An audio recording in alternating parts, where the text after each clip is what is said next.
SAR gabungan perluas area pencarian korban kecelakaan kapal di Kabupaten Tanjung Jabung Barat. Jelang Hari Raya Idul Fitri 1444 Hijriah, harga tiket travel antar provinsi mengalami kenaikan. Melimpahnya pasokan cabai, harga cabai di Kabupaten Tanjung Jabung Timur turun.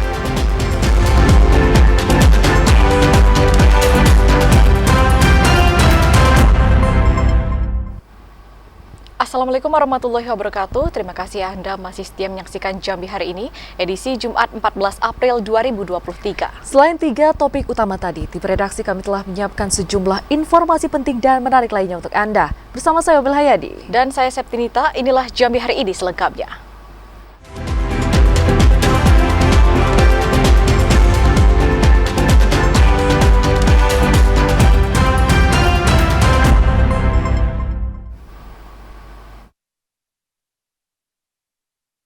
Informasi hari ini, saudara memasuki hari kedua pencarian korban kecelakaan kapal. Tim SAR gabungan memperluas area pencarian. Tim menyusuri sungai hingga radius 2 km dari lokasi kejadian. Pencarian 2 korban yang hilang akibat kecelakaan kapal di Batu Pahat, Kelurahan Tungkal Harapan, Kabupaten Tanjung Jabung Barat, memasuki hari kedua sejak kejadian kemarin hari Kamis pagi 13 April 2023. Tim SAR memperluas radius pencarian sejauh 2 km menyisir ke arah hulu dan hilir sungai imbas dari pasang surut. Tim SAR terkendala kondisi alam dan cuaca di lokasi. Jarak pandang terbatas di sungai membuat pencarian tidak melibatkan tim penyelam. Selain itu, hujan yang terjadi juga menghambat proses pencarian. Siang tadi, 1 korban Kiki 32 tahun telah ditemukan telah meninggal. Telah terjadi kapal pongpong ditabrak yang bermuatan masyarakat untuk menyeberang, ditabrak oleh KM yang sampai sekarang belum diketahui namanya. Untuk kendala di lapangan tentunya masalah cuaca. Cuaca sudah itu, kalau untuk melakukan penyelaman juga visibility-nya zero dan arusnya. Arti kapal motor itu kabur, Pak, setelah kejadian. Sebelumnya Kamis malam, kapal berkapasitas 16 penumpang bertabrakan dengan kapal mesin di kawasan Batu Pahat, Kelurahan Tungkal Harapan, Kabupaten Tanjung Jabung Barat. Insiden tersebut mengakibatkan 2 orang meninggal dunia dan 2 penumpang lainnya hilang dan masih dalam proses pencarian. Sementara kapal mesin yang menabrak hingga saat ini belum teridentifikasi petugas. Ari Haryodo, TVRI Jambi melaporkan. Sementara itu, saudara, suasana Rumah Sakit Kiai Haji Daud Arif Kuala Tungkal dipadati kerabat korban kecelakaan laut yang melibatkan kapal penumpang dan barang. Tabrakan tersebut mengakibatkan 2 orang meninggal dunia. Salah satu penumpang yang meninggal dunia atas nama Nurbaiti, 35 tahun, telah dibawa pihak keluarga menuju rumah duka di Desa Mekar Alam, Kecamatan Seberang Kota, dan 1 korban Fazil, 1 tahun, juga telah dibawa menuju rumah duka di Jalan Siswa dalam kota Kuala Tungkal. Kecelakaan kapal penumpang terjadi di perairan Kabupaten Tanjung Jabung Barat di seputaran wilayah perairan Batu Pahat, Kelurahan Tungkal Harapan, Kecamatan Tungkal Ilir. Dari 16 korban yang dievakuasi, 2 korban dinyatakan meninggal dunia dan 2 orang diantaranya hilang. Namun siang tadi telah ditemukan 1 orang wanita bernama Kiki usia 32 tahun meninggal dunia. Selain itu, 12 orang masih dalam perawatan di IGD Rumah Sakit Kiai Haji Daud Arif. Komandan Unit Siaga SAR Kuala Tungkal Erwin David mengatakan, usai menerima info dari seorang warga, pihak Basarnas langsung menuju lokasi TKP di Parit Batu Pahat, Kelurahan Tungkal Harapan, Kecamatan Tungkal Ilir. Sementara yang kita ketahui ada 17 korban, 15 sudah dievakuasi. 15 sudah dievakuasi dan 2 orang dinyatakan hilang. Salah satu korban selamat, Ahmad Hasani, mengatakan kejadian naas itu begitu cepat karena posisi dalam keadaan gelap. Meski sempat terombang-ambing, beruntung ada kotak kardus yang ia pegang. Kejadiannya jam berapa gitu? Jam 7-an nih. Jadi waktu itu penumpang berapa orang, Pak? 17-an, 16-an. Ketua STAI Ainat 2 Kuala Tungkal Abdurrahim mengatakan, salah satu korban kecelakaan kapal merupakan dosen STAI Ainat 2 Kuala Tungkal, Heru. Pasca mendengar kejadian, para dosen dan mahasiswa STAI mendatangi IGD Rumah Sakit Kiai Haji Daud Arif Kuala Tungkal. Meski selamat, namun Heru mengalami patah tangan, sedangkan anaknya berumur 1 tahun meninggal dunia saat dalam perawatan. Atas kejadian itu, keluarga besar STAI Anak 2 Kuala Tungkal berduka sebab 2 orang yang dinyatakan hilang merupakan istri dan anak dari dosen STAI. Kita bertemu langsung dengan yang bersangkutan, kemudian anak yang kecil sudah sampai ke rumah sakit, tadi juga meninggal dunia. Nah, sampai hari ini kami dan kawan-kawan sedang menuju di rumah sakit, sebagian juga tadi yang ada bersama-sama dengan masyarakat secara sukarela. Tabrakan kapal pompong bermuatan 16 penumpang ini terjadi sekitar pukul 19.00 waktu Indonesia Barat Kamis malam. Dalam kejadian ini, kapal pompong bermuatan 16 penumpang ingin bertolak dari Kuala Tungkal menuju Parit Batu Pahat, Desa Mekar Alam. Namun, ketika dalam perjalanan, kapal pompong bermuatan 16 orang bertabrakan dengan kapal motor khusus barang. Didi Haryadi, TVRI Jambi melaporkan. Dari sorotan lainnya, Saudara Basarnas Jambi menggelar apel siaga SAR khusus pengamanan arus mudik 2023. Ratusan personel dilibatkan untuk mendukung kenyamanan, kelancaran, dan pertolongan pada pemudik. Siaga SAR khusus pemudik ditandai dengan apel gelar pasukan di kantor Basarnas Jambi pada Jumat pagi. Siaga SAR khusus ini merupakan operasi Basarnas dalam mengoptimalkan pelayanan dan pertolongan saat arus mudik. Di Provinsi Jambi, prioritas siaga Basarnas dipusatkan di kawasan perairan, khususnya penumpang transportasi laut. Kepala Kantor Basarnas Jambi Cornelis berharap Basarnas dapat melayani masyarakat yang membutuhkan pertolongan saat mudik. Yang mana pemudik tahun ini diperkirakan akan sangat melonjak karena pandemi sudah dicabut pemerintah. Tentunya seperti biasa kita di tahun-tahun kemarin juga dan saat ini juga kita harus melaksanakan siaga SAR khusus untuk mengantisipasi bila terjadi kedaruratan, baik itu di transportasi laut, darat, dan udara. Prioritas kita untuk angkutan laut yaitu di Kuala Tungkal. Apel gelar pasukan itu dipimpin langsung Kepala Kantor Basarnas Jambi Cornelis. Kurang lebih 100 personil Basarnas Jambi dilibatkan hingga berakhirnya arus balik Idul Fitri. Ari Haryodo, TVRI Jambi melaporkan. Memastikan kelancaran dan mempermudah masyarakat saat arus mudik, pihak Bandara Sultan Taha Jambi bersama tim gabungan buka posko monitoring angkutan udara mudik Idul Fitri 1444 Hijriah. Bandara Sultan Taha Jambi membuat posko monitoring angkutan udara arus mudik Idul Fitri 1444 Hijriah tahun 2023. Posko ini didirikan guna memastikan pelayanan dan kenyamanan masyarakat yang mudik aman dan nyaman. Posko ini beroperasi dari tanggal 12 April sampai dengan 3 Mei 2023 atau 3 hari setelah Hari Raya Idul Fitri 1444 Hijriah. Manager of Airport Operation and Service Ferry Rizky Permana mengatakan nantinya posko ini dapat dimanfaatkan masyarakat untuk akses semua informasi terkait penerbangan di bandara. Nantinya setiap harinya akan ada petugas gabungan disiagakan guna melayani masyarakat. Beberapa di antaranya merupakan petugas kesehatan, BMKG, dan petugas bandara. Terima kasih Bang. Jadi kami mendirikan posko ini di Bandara Sultan Taha Jambi mulai tanggal 12 April sampai dengan 3 Mei 2023. Tujuan pendirian posko sendiri untuk mempermudah maupun untuk pengawasan dan menjamin kelancaran arus mudik selama periode Lebaran tahun 2023. Menjelang Hari Raya Idul Fitri, jumlah penumpang di Bandara Sultan Taha Jambi diprediksi akan terus meningkat dalam beberapa hari ke depan. Tercatat 2 hari terakhir, jumlah penumpang di Bandara Sultan Taha mencapai 5.521 orang. Ashar, TVRI Jambi melaporkan. Usai jeda kami akan kembali dengan sejumlah informasi penting dan menarik lainnya.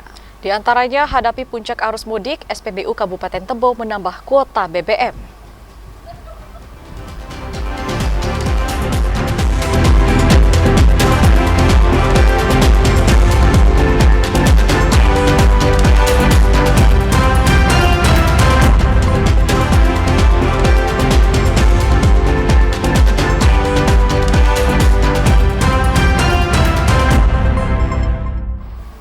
Terima kasih Anda masih bersama kami di Jambi hari ini. Saudara, menjelang Hari Raya Idul Fitri 1444 Hijriah, pemudik di kota Sungai Penuh meningkat. Hal itu memicu kenaikan harga tiket travel antar kota dan antar provinsi. Menjelang Hari Raya Idul Fitri, harga tiket travel di kota Sungai Penuh naik, seperti harga tiket tujuan Kerinci, Jambi maupun sebaliknya. Semula Rp200.000 per orang, kini naik menjadi Rp240.000 per orang.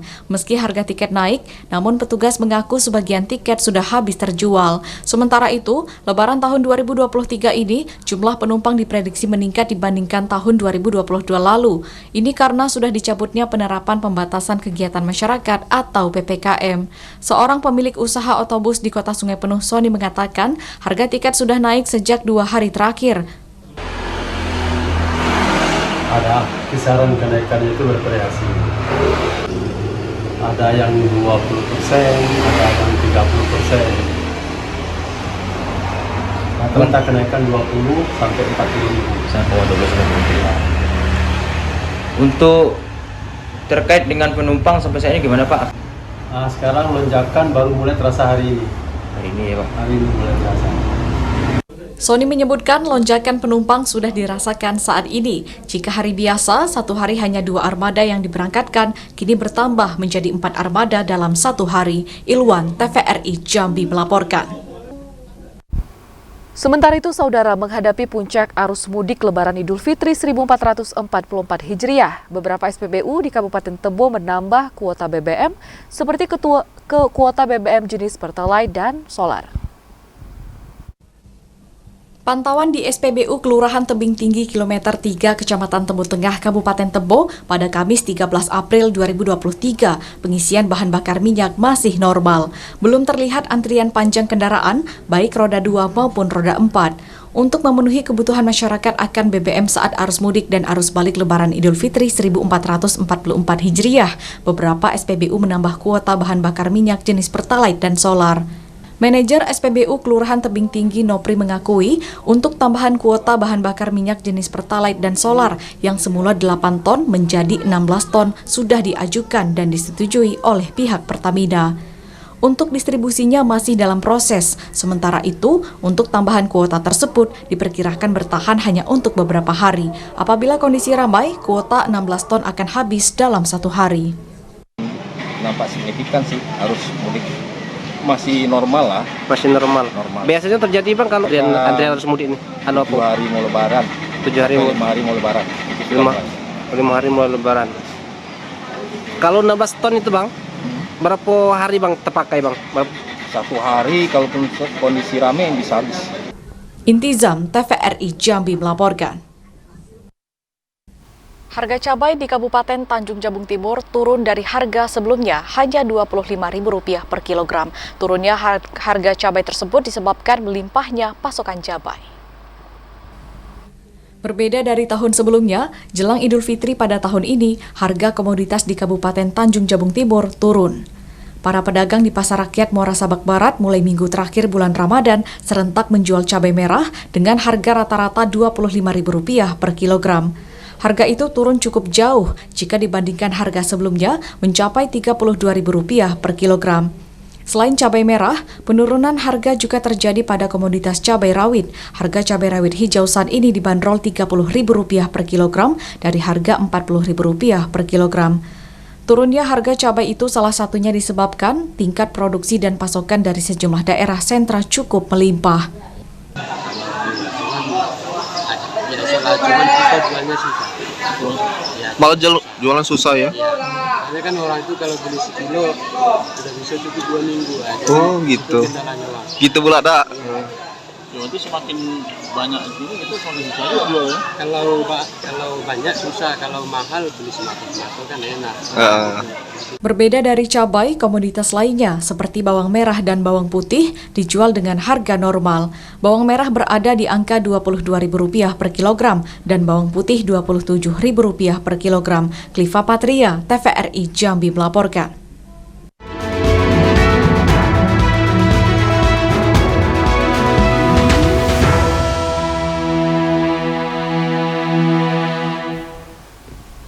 Kita menuju pemilu 2024, Saudara. KPU Batanghari menemukan 30 sampel dukungan tidak sah pasca verifikasi faktual perbaikan kedua sampel calon anggota DPD RI.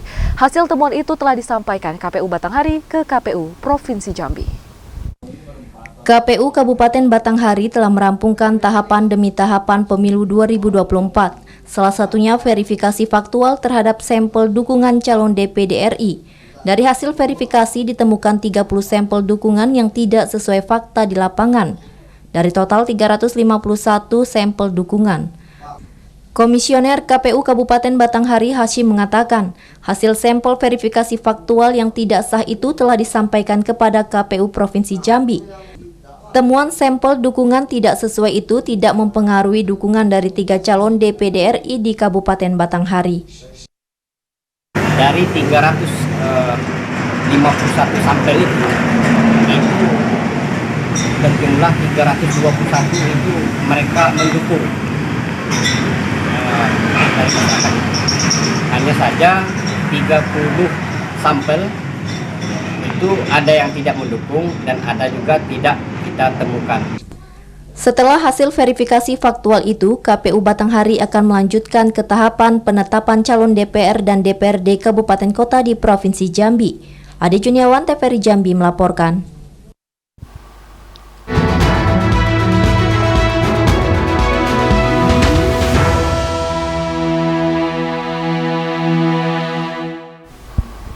Gubernur Jambi Al-Haris hadiri penganugerahan Paritrana Award tahun 2022 tingkat provinsi. Informasi selengkapnya akan kami rangkum dalam segmen advertorial sesaat lagi. Saudara tetaplah bersama kami.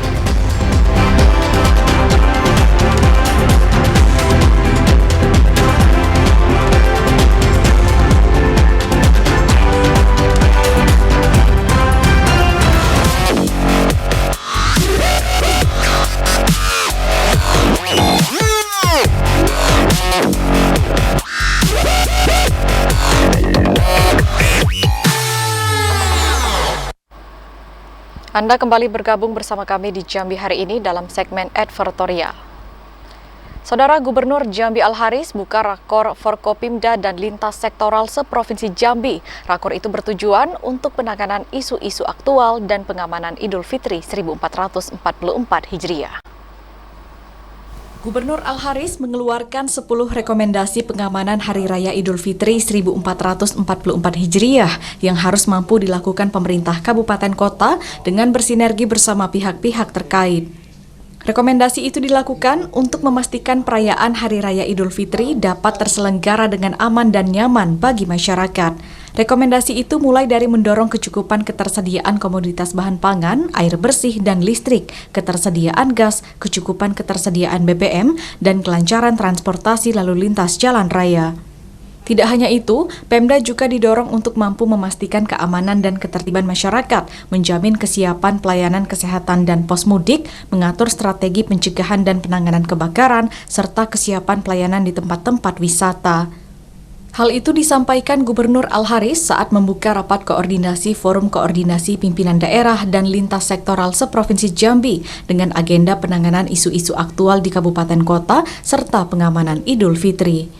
Al-Haris menambahkan, pasca pencabutan kebijakan PPKM pada akhir 2022, pemerintah daerah diminta untuk tetap waspada dalam mengambil keputusan menjaga stabilitas pertumbuhan ekonomi dengan mengedepankan faktor kesehatan harus terus dipertahankan dengan baik. Khusus untuk kelancaran transportasi arus mudik maupun arus balik Lebaran 2023, Al-Haris mendorong dilakukannya manajemen lalu lintas yang terstruktur di setiap daerah. Rapat koordinasi dengan daerah terkait dengan persiapan kita menghadapi Idul Fitri dan juga isu-isu aktual yang berkembang di masyarakat. Dari masalah angkutan batubara, dari masalah ada yang langkaan BBM, mungkin juga sembako. Nah ini kita berusaha dalam rapat ini membahas agar semua daerah lebih menyiapkan diri dengan baik. Kalau ada hal yang muncul langkah-langkah apapun bentuknya, sudah ada antisipasi daripada pihak-pihak di pemerintah daerah. Gubernur Al-Haris berharap sinergi dan kolaborasi semua instansi mampu mewujudkan perayaan Idul Fitri di Provinsi Jambi yang aman, nyaman, dan kondusif. Randy Arta, TVRI Jambi melaporkan. Sementara itu, Saudara Gubernur Jambi Al-Haris membuka rakor komunikasi publik tahun 2023. Rakor itu bertujuan untuk membangun pola kemitraan pemerintah dan pers dalam penyebarluasan informasi. Humas mempunyai peran penting dalam membuka ruang bagi masyarakat untuk mendapatkan informasi yang akurat, mudah, dan cepat. Hal itu dikatakan Gubernur Al-Haris saat membuka rapat koordinasi komunikasi publik tahun 2023 dengan tema membangun pola kemitraan antara pemerintah daerah dan pers dalam penyebarluasan informasi. Derasnya arus informasi di era transparansi dan perkembangan teknologi menjadi tantangan dan tuntutan tersendiri bagi pemerintah. Hak masyarakat dalam mendapatkan informasi harus terpenuhi untuk mendorong peningkatan partisipasi publik. Gubernur Al-Haris menambahkan, membina hubungan dengan media massa, baik cetak, online, radio, dan televisi, menjadi upaya yang efektif dalam penyebarluasan informasi. Selain sebagai ajang silaturahmi, rakor itu juga bertujuan untuk membangun dan memperkuat kemitraan pemerintah dengan media massa, meningkatkan pelayanan informasi publik yang konstruktif, juga dapat mendukung kemajuan daerah. Tentu banyak hal yang kita ingin selalu bersama media. Bahwa media mitra kita, sahabat kita yang selalu memberikan info-info, menulis tentang Jambi dan sebagainya, dan semuanya untuk perkembangan daripada Jambi ini.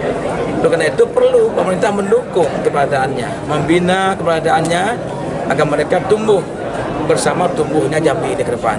Gubernur Al-Haris berharap rakor komunikasi publik tahun 2023 mampu mendorong media massa agar semakin berkontribusi dalam pembangunan daerah. Salah satunya dengan memberikan sajian informasi yang akurat, berimbang, dan profesional. Randy Arta, TVRI Jambi melaporkan. Gubernur Jambi Al-Haris hadiri penganugerahan Paritrana Award tahun 2022 tingkat Provinsi Jambi untuk pemerintah daerah dan sektor swasta. Gubernur Jambi Al-Haris mendorong seluruh pemerintah daerah di Provinsi Jambi untuk terus memberikan perlindungan sosial ketenaga kerjaan kepada masyarakat. Hadirnya jaminan sosial ini bertujuan untuk meningkatkan kesejahteraan masyarakat dan sebagai upaya pengentasan kemiskinan ekstrim di daerah. Hal tersebut dikemukakan oleh Gubernur saat menghadiri penganugerahan Paritrana Award tahun 2022 tingkat Provinsi Jambi dan sekaligus penandatanganan MOU kepesertaan Korpri. Gubernur mengatakan penghargaan Paritrana Award merupakan program yang diinisiasi oleh Kemenko PMK, Kemendagri, Kemnaker, dan BPJS Ketenagakerjaan dalam rangka memberikan apresiasi kepada pemerintah kabupaten kota maupun pelaku usaha yang telah mendukung program jaminan sosial.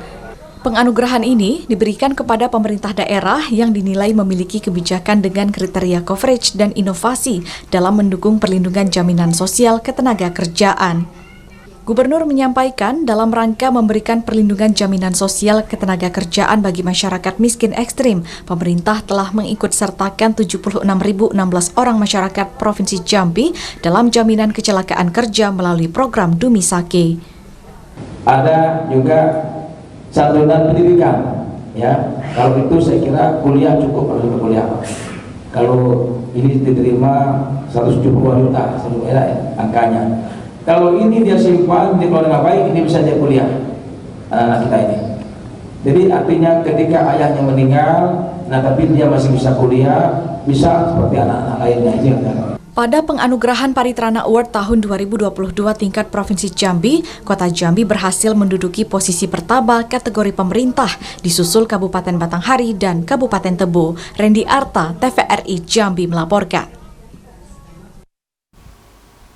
Saudara, meskipun ada gugatan perdata di Pengadilan Negeri Sengeti, Gubernur Jambi Al-Haris memastikan mega proyek pembangunan stadion di Pijuan Kabupaten Muaro Jambi tetap dilanjutkan. Gubernur Jambi Al-Haris memastikan mega proyek pembangunan stadion milik pemerintah Provinsi Jambi yang akan dibangun di Pijuan Kabupaten Muaro Jambi tetap dilanjutkan. Meskipun ada gugatan perdata di Pengadilan Negeri Sengeti, pembangunan stadion bertaraf internasional yang dilakukan melalui program Tahun Jamak hingga 2024 dengan anggaran 244 miliar rupiah ini terus dilakukan oleh pemerintah dengan berlandaskan sertifikat kepemilikan lahan. Gubernur mengatakan, dengan berlandaskan sertifikat yang dimiliki, proses pembangunan stadion akan terus berlanjut sesuai rencana kerja, walaupun sedang bersengketa. Optimisme yang ditunjukkan Gubernur semakin kuat setelah hasil pengajuan upaya putusan sela ke pengadilan oleh pihak penggugat untuk penghentian pekerjaan stadion tidak mendapat persetujuan hakim. Gubernur menegaskan, proses pembangunan stadion akan terus dilakukan untuk kepentingan masyarakat. Hadirnya stadion yang mumpuni di Provinsi Jambi menjadi target pemerintah untuk meningkatkan prestasi olahraga generasi muda daerah. Gubernur meyakini progres pembangunan stadion di lahan 11 hektar di Pijuan ini dapat dilakukan dengan lancar tanpa hambatan. Nah, ketika tidak ada putusan sela, maka itu boleh diteruskan. Pak Ketua itu ya, itu pemahamannya. Nah, maka saya yakin, ya lanjut saja. Kenapa? Karena itu dibangunkan untuk publik, bukan untuk banding gubernur, bukan. Stadion itu adalah bangunan publik milik masyarakat. Ya kan? Nah, saya kira tidak masalah itu. Ya, oke. Untuk tahun 2023, pengerjaan stadion yang diperuntukkan bagi kegiatan olahraga masyarakat Jambi itu ditargetkan mampu merampungkan struktur stadion yang saat ini sedang melakukan proses pematangan lahan. Randy Arta, TVRI Jambi melaporkan. Wali Kota Jambi Syarif Hasan menyalurkan bantuan paket sembako kepada cleaning service dan tenaga kerja kontrak atau TKK. Diharapkan pemberian bantuan itu dapat membantu perekonomian TKK jelang Idul Fitri. Jambi Syarif Hasan menyalurkan bantuan paket sembako kepada cleaning service dan tenaga kerja kontrak TKK di lingkup Pemkot Jambi. Bantuan itu diberikan di lapangan tenis Dinas Pendidikan Kota Jambi pada Kamis kemarin. Bantuan paket sembako yang disalurkan itu merupakan program dari Forum CSR Pemerintah Kota Jambi. Ada 11.000 paket yang diberikan kepada TKK dan cleaning service serta masyarakat miskin ekstrim di Kota Jambi. Tidak hanya itu, pemerintah Kota Jambi juga memberikan insentif kepada pegawai syara termasuk tokoh agama, guru ngaji, dan penggali kubur. Bantuan sembako itu merupakan langkah jangka pendek dalam mengatasi dan mengendalikan inflasi di Kota Jambi, sehingga tidak ada lonjakan harga bahan pokok yang dapat mempengaruhi inflasi di Kota Jambi. Sembako dari pelaku usaha yang dikoordinir oleh Forum CSR ada 11.000 paket yang kita berikan kepada masyarakat miskin ekstrim maupun kepada non-ASN yang ada di Kota Jambi. Kami menyerahkan juga insentif honor kepada petugas syara, guru agama, guru minggu, pemandi jenazah, penggali kubur yang ada di Kota Jambi yang jumlahnya ribuan. Nah, hari ini kami bagikan dan mudah-mudahan ini membantu untuk persiapan hari raya nantinya. Syarif Hasan menambahkan, bantuan sembako itu rutin diberikan kepada masyarakat Kota Jambi dari Forum CSR. Hal itu bertujuan memberantas angka kemiskinan di Kota Jambi. Joko, TVRI Jambi melaporkan. Saudara, mengantisipasi terjadinya inflasi jelang Hari Raya Idul Fitri 1444 Hijriah, pemerintah Kabupaten Bungo menggelar Bazar Pangan. Bazar Pangan murah ini dibuka secara resmi oleh Bupati Bungo. Sebagai upaya menstabilkan harga pangan menjelang Hari Raya Idul Fitri 1444 Hijriah, pemerintah Kabupaten Bungo menggelar Bazar Pangan Murah. Kegiatan Bazar Pangan Murah ini yang dilaksanakan 1 hari, dilaksanakan di pelataran parkir rumah dinas Bupati Bungo. Pemerintah Kabupaten Bungo memberikan subsidi beberapa bahan pangan yang dijual di Bazar Pangan. Tujuannya untuk membantu masyarakat dalam memenuhi kebutuhan menjelang Lebaran dengan harga yang terjangkau. Bupati Bungo Masyhuri mengatakan, bazar subsidi ini dilakukan Pemkab sebagai upaya menjaga stabilitas harga dan menekan inflasi jelang Hari Raya Idul Fitri 1444 Hijriah. Karena berdasarkan pengalaman, menjelang Lebaran harga kebutuhan pokok cenderung meningkat hingga 1 pekan setelah Lebaran. Alhamdulillah pagi hari ini kita sama-sama menyaksikan ini salah satu program yang dilakukan oleh pemerintah Kabupaten Bungo. Ini program subsidi harga sembako. Jadi paket 150.000 kita jual dengan harga Rp100.000. Nah, mudah-mudahan ini bisa meringankan dari beban dari masyarakat kita. Dan kita lihat juga harga pantauan harga di pasar. Kita lihat bahwa stok untuk beras di Kabupaten Bungo itu cukup, beras di Kabupaten Bungo, dan di gudang-gudang gudang Bulog juga tersedia beras baik medium maupun premium, dan juga di gudang-gudang milik pengusaha, para pedagang kita juga tersedia. Bazar subsidi pangan murah itu per satu paket dijual Rp150.000. Pemerintah Kabupaten Bungo memberi subsidi Rp50.000. Artinya masyarakat hanya membayar Rp100.000 bisa membawa pulang beras, tepung, gula, dan minyak goreng.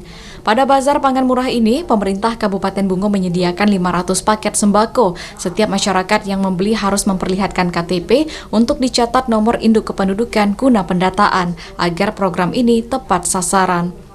Bazar subsidi ini bekerja sama dengan Bulog Cabang Bungo, Dinas Ketahanan Pangan, serta Parindakop. Seorang warga Murniasih mengatakan, bazar pangan ini cukup membantu, terutama bagi masyarakat kurang mampu.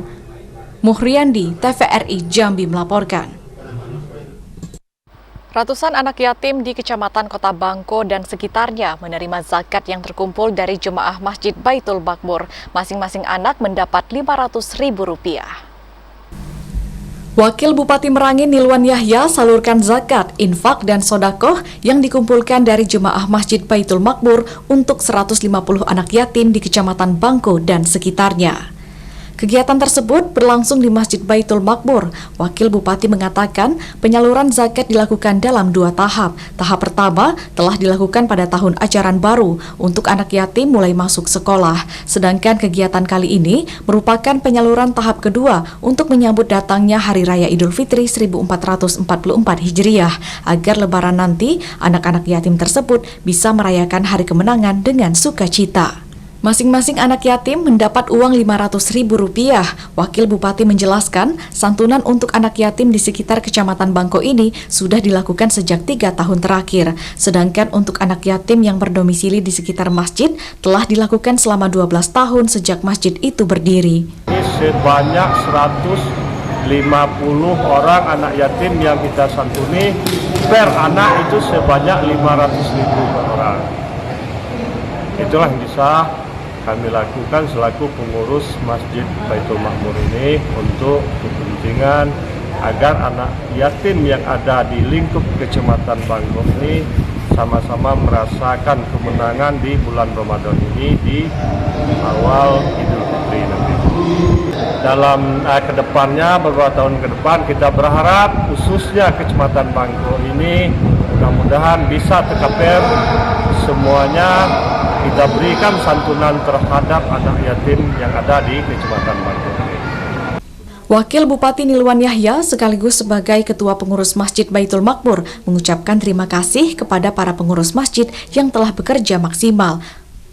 Sampai Maret 2023 terkumpul dana untuk anak yatim Rp125 juta. Ramadan Cerbita Kasa, TVRI Jambi melaporkan. Saudara, usai jeda kami akan segera kembali dengan sejumlah informasi penting lainnya. Di antaranya akibat diterjang angin kencang, aktivitas belajar mengajar di SD Negeri 74 Kabupaten Muaro Jambi terganggu. Informasinya sesaat lagi.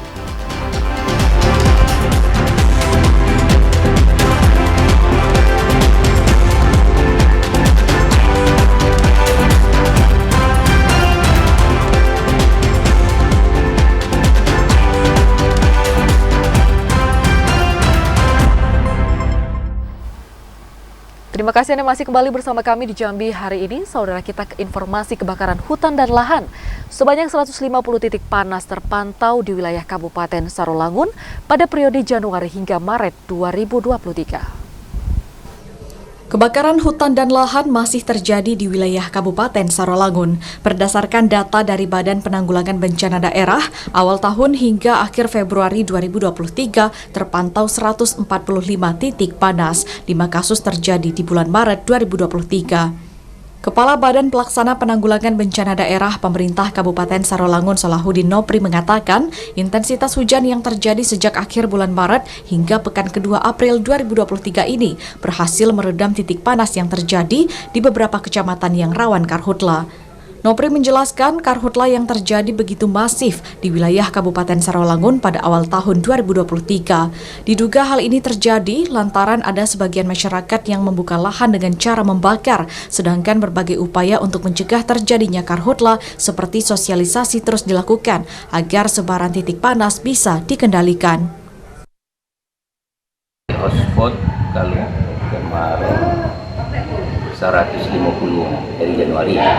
Hotspot di bulan ini tidak ada hotspot. Bulan Maret ada sekitar 5. Kita 150 dari Januari.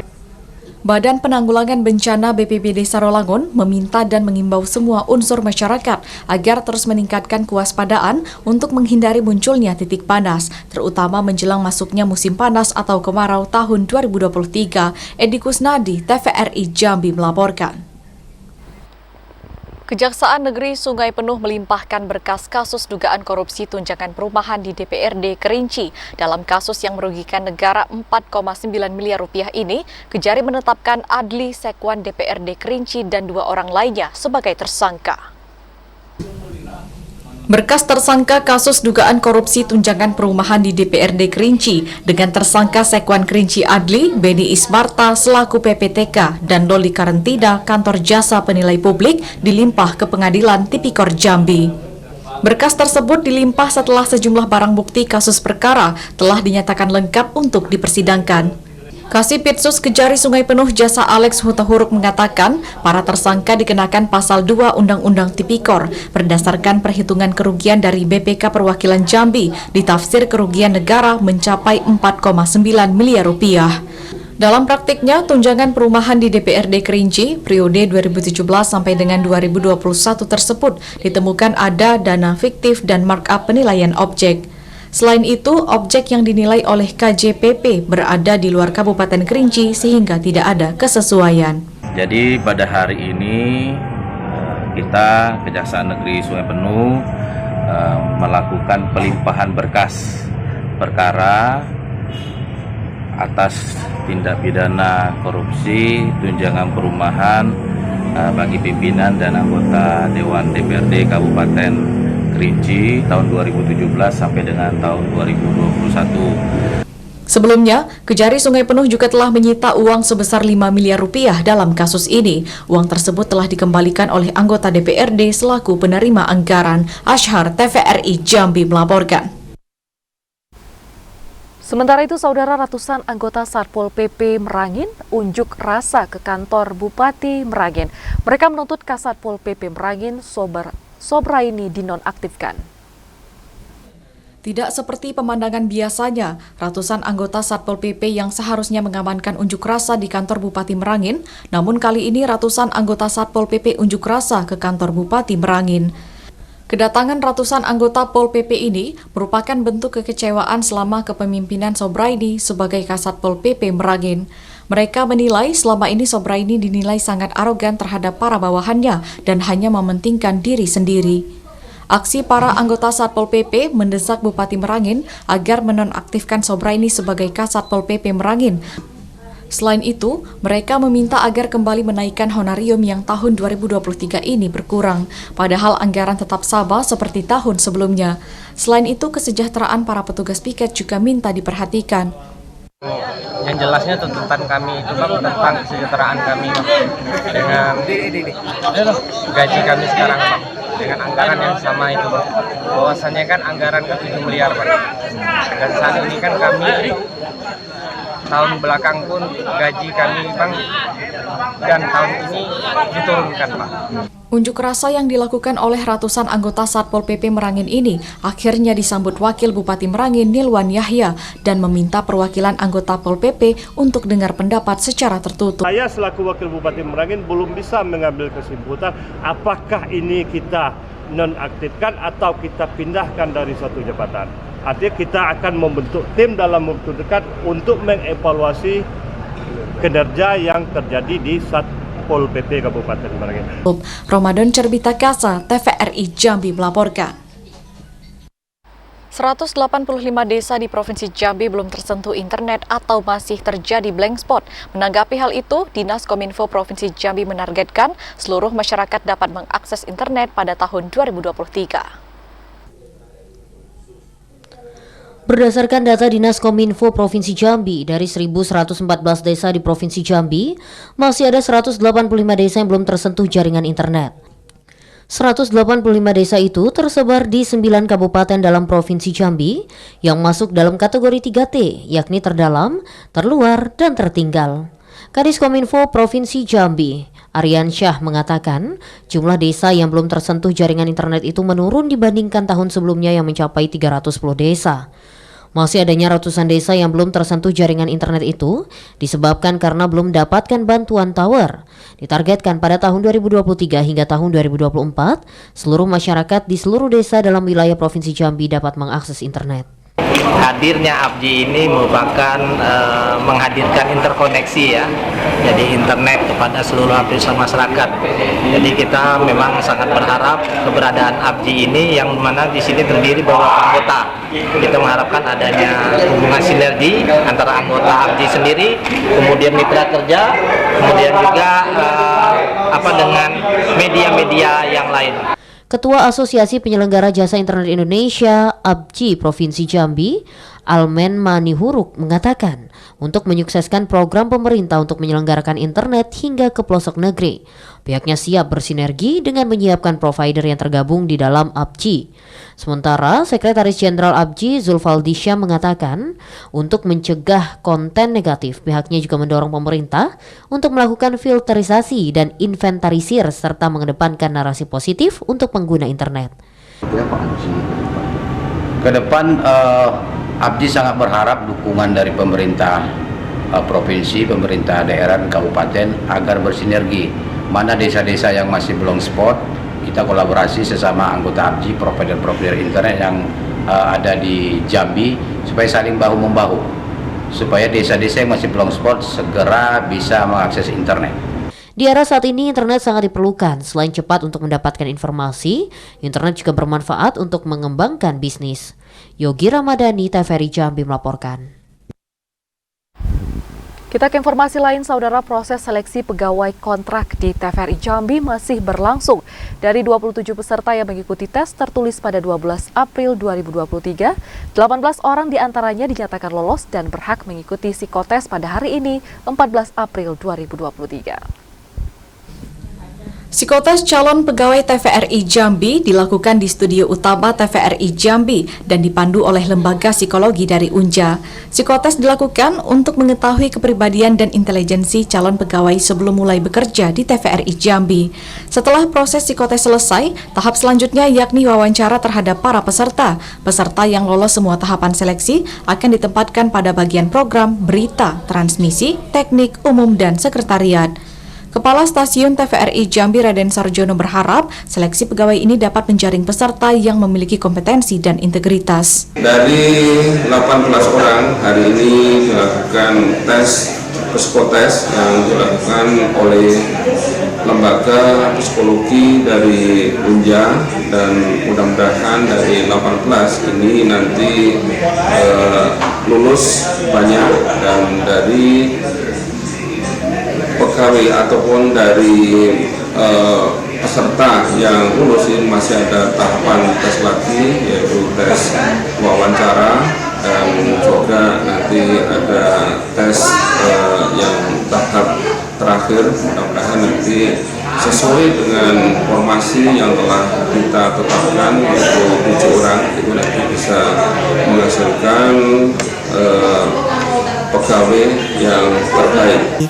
Prosesnya yang pagi ini kita melakukan psikotes, yaitu paper pencil test ya, untuk mengetahui bagaimana kepribadian dan juga intelijensi serta sikap kerja. Kemudian untuk prosesnya nanti setelah psikotes, setelah sholat Jumat, istirahat dan sholat Jumat, diadakan wawancara dan juga LGD. Jadi kurang lebih sampai sore proses ini akan dilakukan. Peserta yang lolos semua tahapan tes diharapkan mampu memberi kontribusi positif untuk kemajuan TVRI Jambi sehingga dapat memberikan pelayanan terbaik bagi masyarakat. Titi Adli, TVRI Jambi melaporkan. 3 jabatan kepala organisasi perangkat daerah di lingkup pemerintah Kabupaten Sarolangun kosong lantaran pejabat belum dirotasi. Oleh karena itu, Pemkab akan melakukan lelang jabatan. 3 kepala OPD di lingkup pemerintah Kabupaten Sarolangun yang kosong yakni Kepala Badan Perencanaan Daerah, Kepala Dinas Perhubungan, dan Kepala Badan Kepegawaian dan Pengembangan Sumber Daya Manusia. Ketiga jabatan ini kosong karena pejabat sebelumnya dirotasi dan memasuki masa pensiun. Untuk mengisi kekosongan ini, untuk sementara ditunjuk pelaksana tugas hingga terpilih kepala JPT yang baru. Penjabat Bupati Sarolangun Henrizal mengatakan, untuk mengisi jabatan yang kosong tersebut, pihaknya akan meminta izin ke BKN dan KASN serta melakukan persiapan untuk lelang jabatan. Kemudian akan membentuk panitia seleksi. Penjabat Bupati menargetkan minimal sebelum Lebaran Idul Fitri pansel sudah terbentuk. Yang kosong juga perhubungan, terus BKD. Itu nanti dalam dekat ini kita akan buka open meeting. Menjelang itu selesai kita akan RT-kan. Kapan rencananya open meeting ini, Bang? Sesegera mungkin, insya Allah kami siap Jakarta. Saya akan konsultasi dengan BKN, KSN dalam rangka penyiapan untuk 3 organisasi itu dilaksanakan. Karena dananya di 2023 ini. Henrizal menyebutkan pihaknya akan secepatnya membuka lelang jabatan agar jabatan tersebut tidak mengalami kekosongan terlalu lama. Karena ketiga jabatan tinggi Pratama tersebut sangat strategis. Edi Gusnadi, TVRI Jambi melaporkan. Saudara, berhati-hatilah saat membawa anak bermain di pusat perbelanjaan di mana seorang bocah 10 tahun terjepit tangga eskalator. Diduga anak tersebut terjepit akibat mencoba mengambil uang dalam tangga eskalator. Seorang bocah terjepit tangga eskalator di salah satu pusat perbelanjaan di kota Jambi. Insiden ini terjadi saat anak berusia berkisar 10 tahun tersebut bermain dan tanpa pengawasan orang tua di lokasi tersebut. Security Swalayan Firdaus mengatakan, pada saat kejadian, anak tersebut sempat bermain dan duduk di tangga eskalator. Diduga anak ini duduk untuk mengambil uang di dalam eskalator. Naas, saat akan mengambil uang tersebut, tangan bocah laki-laki itu terjepit dan tidak dapat dikeluarkan. Beruntung setelah beberapa upaya dilakukan, anak ini berhasil diselamatkan dan langsung dilarikan ke rumah sakit polisi. Itu anak-anak itu memang sering masuk dan sering kami suruh keluar karena di dalam cuma main-main lari-lari. Nah tadi itu dia posisinya duduk di tangga naik itu, dia duduk entah mau ambil sesuatu sehingga tangannya terjepit. Jadi tindakan kami selanjutnya kami bawa dan kami obati ke rumah sakit Bayangkara. Mendekati Hari Raya Idul Fitri, sejumlah pusat perbelanjaan dipenuhi para pembeli. Orang tua diimbau untuk meningkatkan pengawasan terhadap anak saat berbelanja agar insiden serupa tidak terulang kembali. Ashar, TVRI Jambi melaporkan. Para siswa Sekolah Dasar Negeri Sukamakmur Muaro Jambi terpaksa belajar di luar kelas. Hal ini karena ruang kelas rusak akibat diterjang angin kencang. 29 siswa kelas 2A Sekolah Dasar Negeri 74/9 Sukamakmur, Kecamatan Sungai Bahar, Kabupaten Muaro Jambi terpaksa belajar di luar kelas karena atap kelas rusak akibat diterjang angin kencang pada 5 April 2023 lalu. Selain atap, kerusakan juga terjadi pada jendela ruang kelas. Kepala SD Negeri 74 Muntar Simatupang mengatakan kondisi ini mengganggu kegiatan belajar siswa, mengingat di sekitar kawasan sekolah banyak aktivitas masyarakat. Sementara itu, kerusakan tidak hanya pada kelas 2A, tapi juga terjadi pada ruang kelas 3A. Namun siswa masih dapat melaksanakan kegiatan belajar mengajar di dalam ruangan. Meski di tengah atap ruang yang bocor, pihak sekolah telah melaporkan kondisi ini kepada Dinas Pendidikan Muaro Jambi agar dapat memperbaiki ruang kelas yang rusak. Ya, kalau kegiatan belajar mengajar tetap dilaksanakan, cuma tidak dapat di ruangan. Anak-anak kami minta dengan guru untuk melaksanakan pembelajarannya di ruang yang tersedia di luar ruangan. Berapa kelas Pak yang belajar di luar ruangan? Sampai sekarang 1 kelas 2 yang terkena musibah. Menyikapi persoalan ini, Kadis Pendidikan dan Kebudayaan Muaro Jambi saat dihubungi melalui telepon seluler mengatakan ruang kelas yang rusak akan segera diperbaiki. Untuk saat ini, tim dari Dinas Pendidikan Kabupaten masih berkoordinasi dengan pihak sekolah mengenai anggaran yang dibutuhkan untuk perbaikan. Azam Afnan, TVRI Jambi melaporkan. 561 warga binaan Lapas Kelas 2A Bengkulu diusulkan terima remisi Idul Fitri. Informasi selengkapnya akan kami hadirkan usai jeda dalam segmen Lintas Andalas. Tetaplah di Jambi hari ini.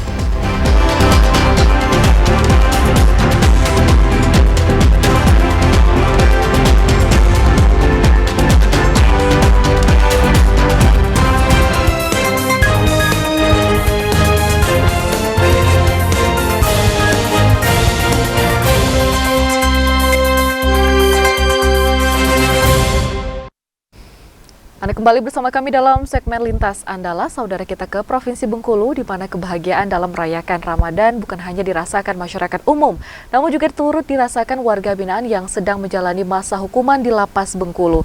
Pada Ramadan tahun ini, saudara, ada 561 warga binaan yang diusulkan mendapatkan remisi. Merayakan keberkahan Ramadan tampaknya juga dirasakan warga binaan di Lapas Kelas 2A Bengkulu. Sebanyak 561 warga binaan diusulkan terima remisi Idul Fitri. Kepala Lapas Kelas 2A Bengkulu Ade Kusmanto menyatakan rinciannya 561 warga binaan dengan rincian 299 WBP di luar PP 99 dan 262 WBP dalam PP 99 dengan 10 orang merupakan warga binaan tersandung kasus tipikor. Kalapas menjelaskan syarat umum penerima usulan remisi tentu harus beragama Muslim, berkelakuan baik, sudah menjalani pidana minimal 6 bulan, serta berkelakuan baik selama menjalani hukuman di Lapas Kelas 2A Bengkulu. 561 orang dari 701 orang penghuni Lapas Kelas 2 Bengkulu. Selebihnya yang 140 orang tidak diusulkan karena masalah pidana, kemudian masalah sedang menjalani kurungan pengganti denda, serta masalah terkait dengan agama yang dianutnya. Ya. Menurut Ade, usulan ini baru sementara dan bisa saja berubah atau berkurang tergantung keputusan atasan. Sedangkan untuk pemberian secara resmi pada saat Idul Fitri nanti. Tim Liputan TVRI Bengkulu melaporkan.